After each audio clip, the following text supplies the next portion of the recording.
What is happening, everybody? James Hancock here. I'm back to celebrate the 75th anniversary of A Place in the Sun, which premiered at the Fine Arts Theater in Beverly Hills back on August 14th, 1951. The film is based on the 1925 novel An American Tragedy by Theodore Dreiser and stars Montgomery Clift, Elizabeth Taylor, and Shelley Winters in three roles for which they'll always be remembered. And best of all, the movie was directed by George Stevens and marks the beginning of the most memorable period of his career, his unofficial American trilogy, which also includes this film Shane and Giant. At the time of its release, the film was both a commercial and critical success. It won a shelf full of awards.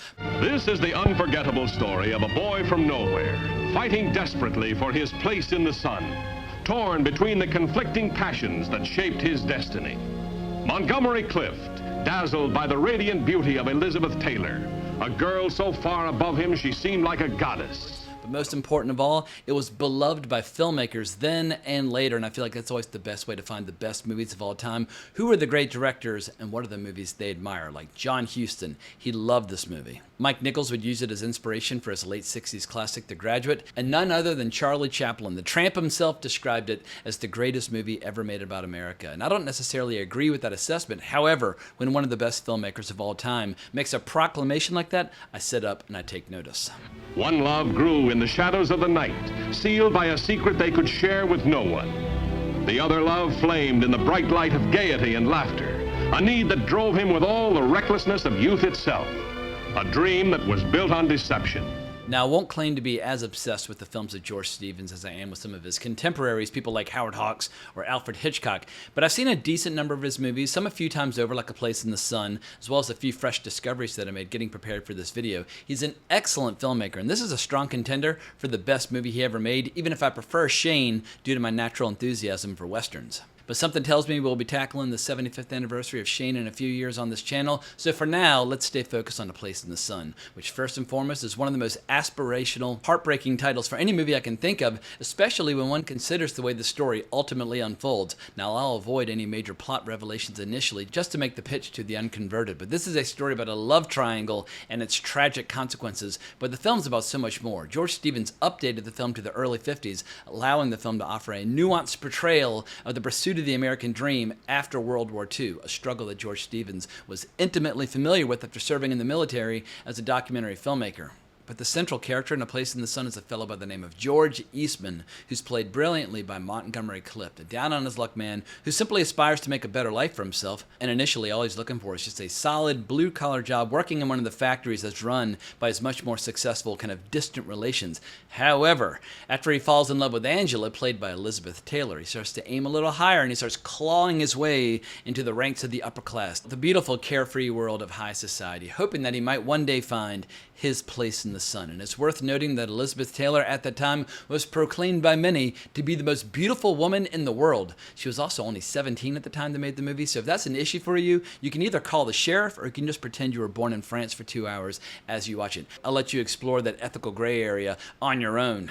Now, I should also acknowledge that I've never read the original novel upon which this movie is based, but apparently the book is far more bleak and pessimistic in tone, which is probably why Joseph von Sternberg's 1931 adaptation was a financial failure, so much so that Paramount was not about to use the same name twice. Thankfully, associate producer Ivan Moffat stepped in and came up with this amazing title. And Ivan Moffat's a fascinating character in his own right, and he worked with George Stevens many times over, both as a writer as well as a producer, and he's part of the amazing commentary track on this Blu-ray. That's what I was holding up in the thumbnail for the video. But he recorded the commentary track alongside George Stevens Jr. And one of his first jobs in the movie industry was doing a breakdown of the novel for his father when he started making his plans to turn it into the film A Place in the Sun. I should also mention George Stevens Jr. directed the 1984 documentary George Stevens: A Filmmaker's Journey, which I highly recommend. I've seen it many times over. It's readily available on HBO Max, and it does an incredible job of summarizing George Stevens' entire career. So let's just start there with George Stevens, but I'll include some time codes below if you want to skip ahead to some of the other topics like the inspiration for the story or the cast and crew. But as far as Stevens goes, as I mentioned earlier, I've never been completely, totally obsessed with his career the way I am with some of his peers like John Ford or Orson Welles, John Huston, Ernst Lubitsch, Billy Wilder, Howard Hawks, or Alfred Hitchcock. That said, George Stevens did create an incredible body of work across many genres over several decades. For me, he's one of the many giants of the golden age of Hollywood, filmmakers like Michael Curtiz or William Wyler or William Wellman, where I've seen a ton of their movies, but I've never necessarily developed like that feverish, obsessive mania for the work. But the reality is that the golden age of Hollywood had a very deep bench of amazing directors, which is why it was the golden age in the first place. And I could go on all day mentioning incredible filmmakers like Preston Sturges, George Cukor, Frank Capra, Fritz Lang, Jacques Tourneur, Joseph von Sternberg, but that would be quite a different video. But they will all get their turn on this channel sooner or later. But George Stevens, he was the son of struggling actors who eventually migrated to Hollywood. But George Stevens, he wasn't even 20 years old when he started finding work as a cameraman shooting silent movies. Now, most people today don't remember Rex the Wonder Horse, but Rex appeared in many movies, and George Stevens shot quite a few of them. But George Stevens started climbing through the ranks of Hollywood filmmakers when he went to work for comedy legend Hal Roach. Now, they didn't always get along when it came to their sense of humor or their taste in the comedy genre. However, George Stevens ended up working as the DP on several hilarious movies like Past the Gravy, which I saw for the first time in preparation for this video,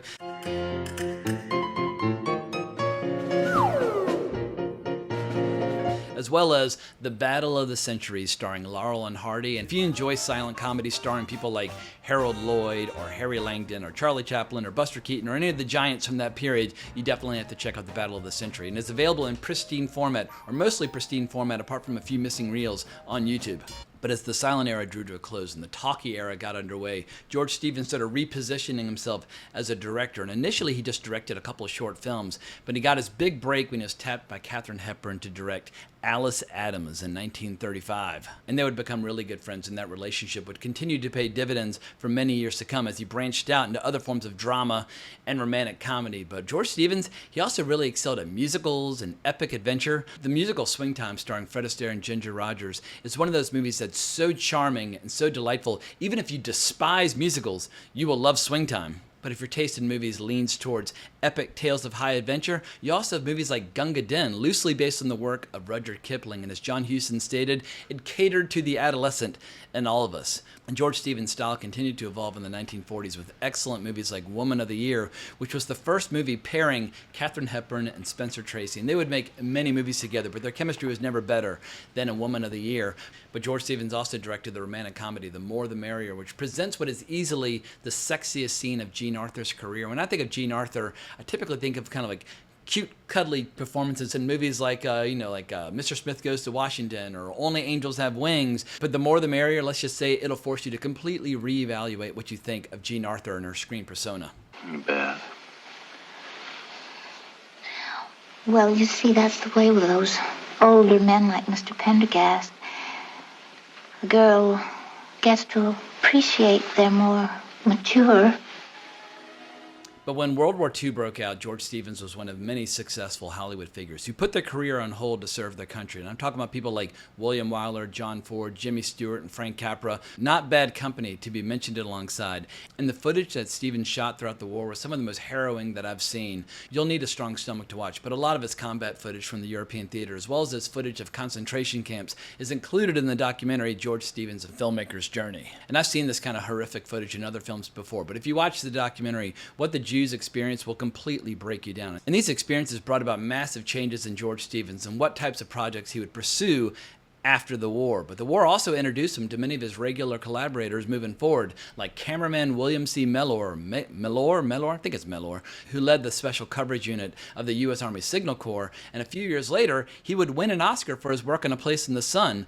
But the war also introduced George Stevens to Ivan Moffat, who, as I mentioned before, worked both as a producer as well as a writer on many of George Stevens' best movies moving forward, including A Place in the Sun. So maybe now's the best time to start breaking down the story. We'll talk more about George Stevens' approach to filmmaking in a bit, but let's get into the origin of the movie. And if you've never seen it, the spoiler-free section is officially at an end. Last warning, 3, 2, 1. So as I mentioned before, the movie's based on the novel An American Tragedy, but the novel An American Tragedy is based on the true story of Chester Gillette. He murdered his pregnant girlfriend in 1906. He was tried, convicted, and executed in 1908. The ghost of the victim, Grace Brown, is said to haunt Big Moose Lake, where she drowned, in the Adirondacks in upstate New York. And speaking of which, as I was doing my research for this video, I realized that I finally understood this very strange reference in the movie Horse Feathers starring the Marx Brothers. And my grandfather showed me Horse Feathers when I was like 8 or 9 years old. And let's just say Groucho Marx, he was a little bit elusive to me at that time. But when I was in college, I fell in love with the Marx Brothers. But like with many great comedies, whether you're talking about Blazing Saddles or whatever, a lot of comedies will make cultural references that you don't necessarily need to understand in order to laugh at the joke. But it's much more funny when you do. So here's the clip from Horse Feathers when Groucho Groucho Marx makes a reference to An American Tragedy. You know, this is the first time I've been out in a canoe since I saw the American Tragedy. Oh, you're perfectly safe, Professor, in this boat. I don't know. I was going to get a flat bottom, but the girl at the boathouse didn't have one. And for some reason, I've never seen the original movie version of An American Tragedy, in spite of the fact that I'm obsessed with the movies of Joseph von Sternberg, his silent films from the late 20s, as well as his early 30s films that starred Marlene Dietrich, are by far some of the best movies of that era. So I owe it to myself, and I have a digital copy of the film. I should definitely check out An American Tragedy, just to have a more complete understanding of Joseph von Sternberg's career. What is it, Clyde? It's nothing now. I'm all right. Just leave me alone. I brought you up here to drown you, but I'm not going to do it now. Just stay where you are. Nothing will happen to you. I'll marry you. I'll go through with it. Now, I can't remember who pointed out, but in the commentary track for A Place in the Sun, either Ivan Moffat or George Stevens Jr. points out the fact that George Stevens, at his heart, was more of a romantic, which is probably why A Place in the Sun became a beloved, immortal classic, winning tons of Oscars and becoming a big, giant hit, versus An American Tragedy, because he makes a slight alteration to the story where my understanding is that in the original novel, An American Tragedy, it's much more cynical and ruthless when it comes to George Eastman's attempts to penetrate the aristocracy and climb the ranks into high society. But through the lens of George Stevens, the character of George Eastman, played by Montgomery Clift, the craziest part about this movie is that he does succeed at penetrating the upper ranks of the aristocracy. Hello, George. Well, hello. Hi, George. Hi. Hello. Hey, George, where you been? Got another woman stashed around someplace? He falls in love with a beautiful girl. She falls in love with him. The only dark side to the story is the fact that prior to penetrating the ranks of high society and falling in love and opening the door to a life of luxury and water skiing and happiness and true love, is the fact that prior to that, he did have a relationship with the character played by Shelley Winters, Alice Tripp, who is, and this is where the film gets into tricky terrain, she's pregnant, but the movie can't quite say it overtly. The movie basically had to tap dance across 100 laser beams in order to discuss the issue of pregnancy and abortion, etc. and so forth, because at that time in 1951, you had to be incredibly discreet when it came to premarital sex, pregnancy. But some have argued that this movie is even more powerful as a result of having to tap dance around those issues, because it's all implied, it's all suggested, and this movie employs incredibly dark cinematography, so your imagination oftentimes is allowed to kind of fill in the gaps about what is happening. But with this movie, George Eastman, I think what makes the movie so irresistibly compelling is that on one hand, he unintentionally brings about the death of a pregnant woman who just wants to settle down and get married with him. And maybe she's a little mousy, maybe she's a little boring, maybe she's not quite as glamorous as Elizabeth Taylor, and maybe at times she's just outright obnoxious. However, Now I want you to come and get me. It's not going to be too easy right now. Now. I'll do it tomorrow morning. I said now. However, she obviously does not deserve to die. But at the same time, we are rooting for George Eastman to ultimately to succeed. And I love movies that make you complicit in an act where he doesn't commit a violent act, but he definitely bears responsibility for the fact that she is pregnant. And at a minimum, he's at least partially responsible for this horrible boat accident where she basically kind of lumbers toward him, knocks the boat over, and drowns. Stay where you are. And Ivan Moffat points this out in the commentary where he says, the character of George Eastman, a.k.a. Montgomery Clift, he's morally guilty, but he's technically innocent. He did not kill the character played by Shelley Winters, but there are many times throughout the movie where he thinks about it and debates it and wants to do it. And there's some brilliant foreshadowing throughout the film where he hears like things on the radio or hears stories by Elizabeth Taylor about drowning. And you can tell like the wheels are turning, and the degree to which he is culpable is ultimately what's explored in this giant courtroom drama in the third act of the film, where surprise, surprise, and once again, huge spoiler alert, he ultimately ends up getting put to death at the end of the movie. And so this movie is a real emotional roller coaster where you're rooting for this guy, but you have ambivalent feelings about what he's done or what he might have done. You're really hoping that he will ultimately find his place in the sun, that he'll find true love with Elizabeth Taylor. And what makes the plight of George Eastman all the more sympathetic is that we get a taste of where he came from and ultimately how far he's managed to climb since his humble beginnings, because he basically had no education. He was raised with a devoutly religious family, and there's this chilling scene early in the film where he sees some people singing on the sidewalk, and you can see like It's like somebody like walking over his grave where he realizes, wow, like that is where I came from. That is where I might have stayed if not for the fact that it broke away and tried to build a different life. It's a bone-chilling moment, and obviously Montgomery Clift is a master at selling so many complex emotions with just a simple glance. But yeah, this movie, it really puts you through the emotional ringer by the time you get to the end of the film. However, I find the ending of the film incredibly emotionally satisfying. I'm not saying that I wanted George Eastman to die, but if they had allowed him to go free and find true love and happiness, it would have felt like a really fucked up movie in a lot of ways, even if I don't think that he's completely responsible for what happens to the character of Shelley Winters. And that's what makes this movie so endlessly rewatchable. And you can keep coming back to it over and over and over again as you try to dissect and try to understand, how do I feel about what this character does? How do I feel about what this character does not do? And ultimately, how do I feel about his final fate? It's a fantastic drama. And you can really only pull up this kind of drama if you have an incredible director as well as 3 amazing leads. And once again, Montgomery Clift, Elizabeth Taylor, and Shelley Winters. They will always be remembered for these roles. And I like them in many other roles as well, but holy crap, they all brought their A game with this movie.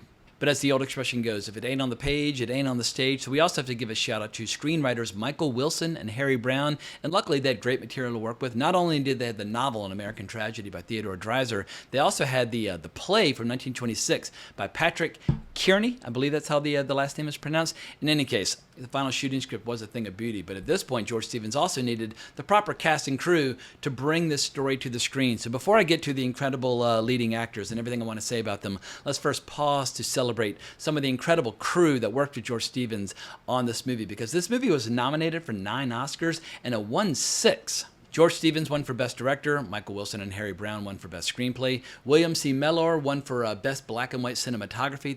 They were still separating the categories at that time. Edith Head won one of her many Oscars for Best Costume Design. William Hornbeck won for Best Film Editing. And Franz Waxman won for Best Music. And I feel like Franz Waxman comes up every single time I do one of these 75th anniversary reviews. At some point I need to find a movie that was not scored by Franz Waxman, but he was that prolific and that good. But let's talk a little bit about Edith Head, because I very rarely talk about costume design on this channel, but the costume design by Edith Head plays a key role in the story, because depending upon when you're following the character played by Montgomery Clift in the movie, the wardrobe tells you so much about the character. From the opening shot where we see him in a jacket where it's like, is he a veteran? Is he a soldier? Like, who is this guy? Up through his first very awkward encounter with some of his very distant and much more successful family members. Edith Head's choice really makes him seem like an outsider within the ranks of his own family. But when you see the way he's dressed at these events, it's always to make him the other. Like, you can tell that he's got less expensive taste, or less sophisticated taste, or less of a budget with which to accumulate an incredible wardrobe.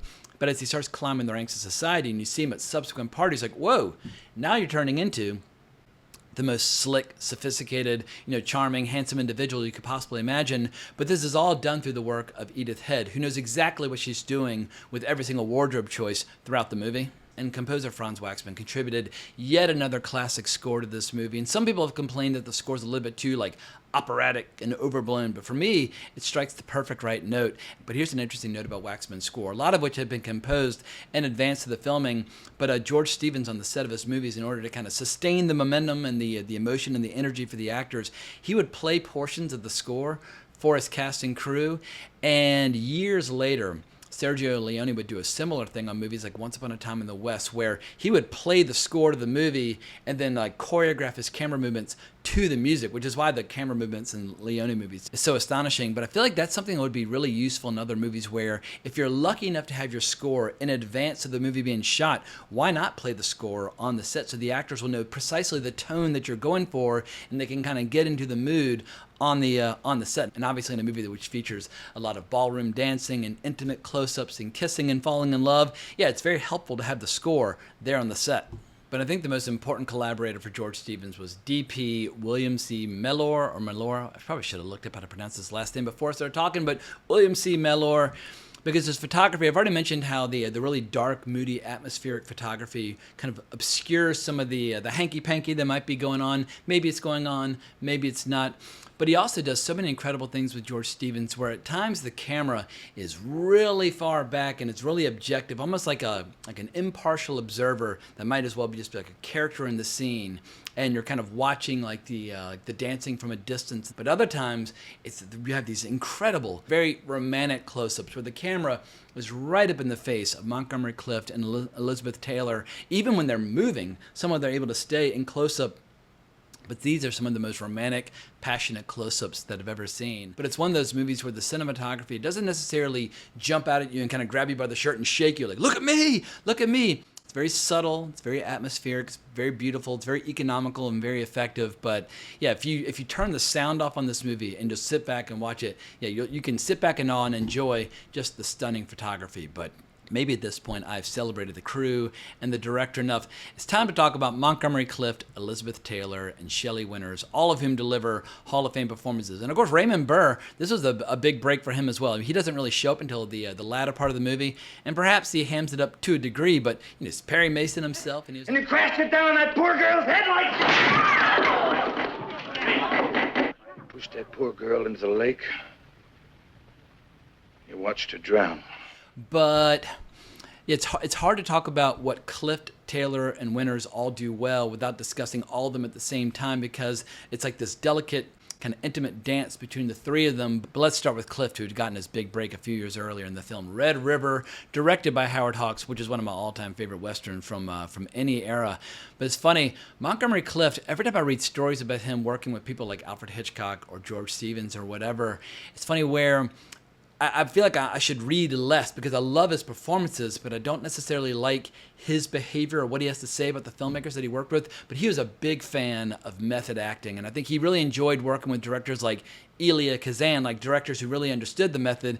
He didn't necessarily work all that well with directors that had a really strong directorial vision, and he had some rather condescending things to say about George Stevens. But apparently he was grumbling about the fact that the director seemed to care more about the visuals than the acting, and the exact quote was, he sees the world through a viewfinder. And obviously he did not mean that as a compliment. I feel like with a lot of directors, like if you said Wes Anderson sees the world through a viewfinder, you probably mean it as a compliment. But Montgomery Clift, he liked spontaneity, he liked improvisation. He basically had like the approach of like a theater actor, but in the world of movies, which meant that he was going to occasionally lock horns with really good directors. And there's a famous story from the set of I Confess where he had some beef, some friction with Alfred Hitchcock, whereas he was walking out of a building, Hitchcock asked him to look up at a particular angle, and Clift said, well, I don't know if my character would look at that angle at the precise moment. And Hitch said, but I need you to look at that angle because I'm going to be cutting to what you see, and is that what's going to make sense visually? So once again, it's that constant tension between being a really gritty, authentic actor who's completely in the moment, very present, versus the visual language, the visual grammar of telling the story. But Montgomery Clift got to the point where he felt like he was being so deprived of like real direction when it came to his acting, he started bringing his drama coach, Mira Rostava, to the set. And one of the first things George Stevens did was ban her from the set entirely. Like, she couldn't come anywhere near the set, so Clift started having to like consult with her on the side whenever Stevens wasn't around. In any case, even though Montgomery Clift had a bad experience with George Stevens and dismissed him as a mere craftsman, what you cannot deny is that George Stevens got some incredible performances out of all three of his leads. And apparently Elizabeth Taylor and Shelley Winters all loved working with George Stevens. So, to each his own. It's a little bit like being like an athlete on a team, and every coach needs to be like an expert in psychology and how to motivate all their players. And not every player is going to be motivated the same way. You can't have like a cookie cutter approach. But Elizabeth Taylor and Montgomery Clift became really good friends on this movie, and she started to feel incredibly protective of him. Even though he was 30 and she was 17, she had an emotional maturity where she would kind of look after him in the years to come. And years later, where he had that horrible accident where he got all those scars in 1956, it was leaving one of her parties where he had that accident. But what's interesting about this movie is that Montgomery Clift and Elizabeth Taylor come from two completely different backgrounds, two completely different schools of acting, and yet they achieve just awe-inspiring chemistry together. And Elizabeth Taylor would be the first to admit that most of her acting experience prior to this movie consisted of acting opposite like horses and dogs and kind of family-friendly fare, whereas Montgomery Clift was this very serious New York actor with all this theater experience. And she says that in a lot of ways she felt very inadequate when acting opposite him. But when you watch certain scenes, it's just awe-inspiring how much maturity and confidence she has. Like there's the scene where they're sitting by the lake and George Eastman asked her, like, you mean you'll marry me? And she says in this cool, confident way, you mean I haven't told you? I intend to. You really mean that? You'd marry me? Haven't I told you? I intend to. But the way she delivers that line, it sounds like someone who's 35, who's had many lovers, who's been operating in high society for a very long time, as opposed to a 17-year-old girl who's the first to admit her first real kiss in real life had only happened like 2 weeks prior to making this movie. And while it's not the first scene in which George Eastman sees her character, it's the first scene where they really meet. But there's this great party scene where George Eastman's wandering around, he doesn't know anybody, he doesn't really fit in, and he finds a room at the pool table, and he sets up a rack, starts shooting a few balls, and as he does this trick shot from like behind the back while smoking a cigarette, he does this incredible shot, and Elizabeth Taylor's walking by and steps in right as he sinks the ball, and she's like, wow.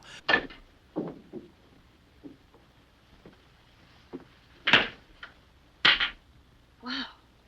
That is like your classic Hollywood movie magic, where you tell a story with pictures as opposed to words. And as soon as you see that moment, you're like, yeah, they're going to fall in love. But I've said a lot about Taylor and Clift at this point, but the real dramatic performance of this movie is Shelley Winters. And Shelley Winters is one of those legends who gave us incredible performances across many decades. And she would do stuff like Winchester 73 or Night of the Hunter. I mean, she was like a real acting heavyweight who could do just about anything. But the job she has in front of her in this movie is incredibly complex and incredibly difficult to pull off. And I think she does so with an absolute Hall of Fame legendary performance. But the creative riddle she has to solve with this movie, and she solves it brilliantly, is how do you make the character at once kind of mousy and insufferable and like to be avoided, but at the same time incredibly sympathetic, where your heart just goes out to her. Like when you see her checking the mail and there's no letter from George, or she sees the cover of the newspaper and sees these incredible headlines where George is partying with all of his fancy new friends. You just feel nothing but the deepest sympathy for her. On the other hand, the way she constantly reminds him, like, by the way, I'm pregnant, we need to get married. I don't know if anybody's ever made marriage to somebody seem less appealing and less appetizing than Shelley Winters does in this movie. And she knows exactly what she's doing, and she does it over and over and over again throughout the movie. And the way she keeps trying to sell him on this dream.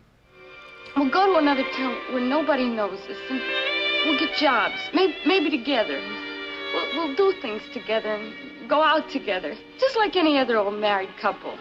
Or her dream about how they're going to kind of have dead-end jobs, but they'll get to spend time together, and that'll be enough. And she keeps kind of describing her vision of marital bliss and what the future might hold. And you can see him just like sweating and being tormented, and he's like, stop it, stop it, stop it. I'm not afraid of being poor. Stop it all.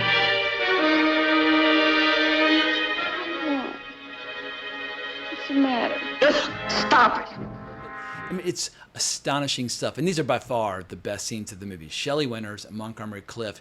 Like, while the love is between Clift and Taylor, but the real drama is between Clift and Winters. And it's just, this is why people keep coming back to this movie. And apparently Shelley Winters had to kind of trick George Stevens into getting this role, because at that time she was doing roles that had a little bit more like va-va-voom in movies like Winchester 73. But for her audition, she didn't announce that she was coming in, and she dyed her hair, and she came in with like a frumpy dress and like a little bagged lunch, and she was kind of sitting in the corner. And apparently it took an hour for George Stevens even to notice her. He's like, oh, Shelley Winters is here, like, come on in. But her screen persona at the time was a very different kind of person than what we see in this movie. But as brilliant as Shelley Winters is in this movie, she did have a little bit of friction with George Stevens, at least on one occasion, for the big drowning scene. Most of that scene is shot on a soundstage for all the close-ups, but there is a medium shot where they fall into the water, and apparently the lake was like some sort of Arctic temperature, and she wasn't the world's greatest swimmer, and she's all dressed up in all this clothes. She didn't want to go into the lake, and George Stevens threw himself into the lake first, personally, just to demonstrate that it was going to be completely and totally safe. But after the movie came out, Shelley Winters went through a period where she felt a little bit inadequate because she'd been portrayed in such an undesirable way in this movie next to Elizabeth Taylor, the most beautiful woman in the world. She went through a period where Shelley Winters really started trying to show off like her sexiness and her youth and vitality. And apparently she had this phase where she would go blasting around LA in these white Cadillac convertibles, trying to show that she was just as free and just as sexy and just as desirable as Elizabeth Taylor was in this movie. But finally the filming drew to a close, and at that point George Stevens had the enormous task of editing this movie alongside, hang on, his editor won an Oscar, I should mention his name. The editing was done by William Hornbeck, but George Stevens was famous for shooting miles of footage. He liked to have a lot of options in the editing room. He liked to be able to decompress and compress scenes and manipulate things. And thankfully, because of the fact that he had so much footage, he was able to kind of like reconfigure the courtroom drama at the end many times over until he finally found the emotions that he was precisely looking for. But this movie was shot in 1949. It did not come out until 1951. And apparently it's the courtroom drama that gave him the most challenges when it came to the final cut. But during the post-production process, they added all these really cool little subtle effects that enhanced the emotion of the film. Like later in the movie, when George Eastman is racked with guilt over what happened to Shelley Winters' character, like little sounds will kind of set him off. Like when he and Elizabeth Taylor are about to go for a boat ride, all these people start piling into the boat. How's all that? Oh, we'll fix that.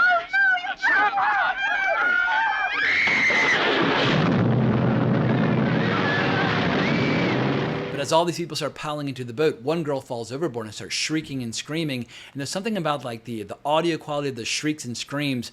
You really feel that emotion as George Eastman kind of visibly flinches. And then as they take off in the boat, I didn't realize this until after the fact, listening to the audio commentary, but George Stevens insisted upon using the sound of a dive bomber from World War II as opposed to the motor for a traditional motorboat. And obviously, if not for his experiences in World War II, he probably would have never thought of that. But just little subtle things like that start enhancing this feeling of like foreboding and dread, because like the last like third of this movie, you just feel like the nooses around your neck and slowly tightening as like, you know, the investigation's going on all around him, and meanwhile George Eastman's going to all these parties. And what's so tragic is that he actually finally does win everybody over. He wins over the parents of Elizabeth Taylor, who have been plotting and scheming to try to shoot him down. They're basically trying to cock-block him at every available opportunity by placing him in contrast next to all the other rich kids. But he wins them all over. He wins over the father. He wins over the mother.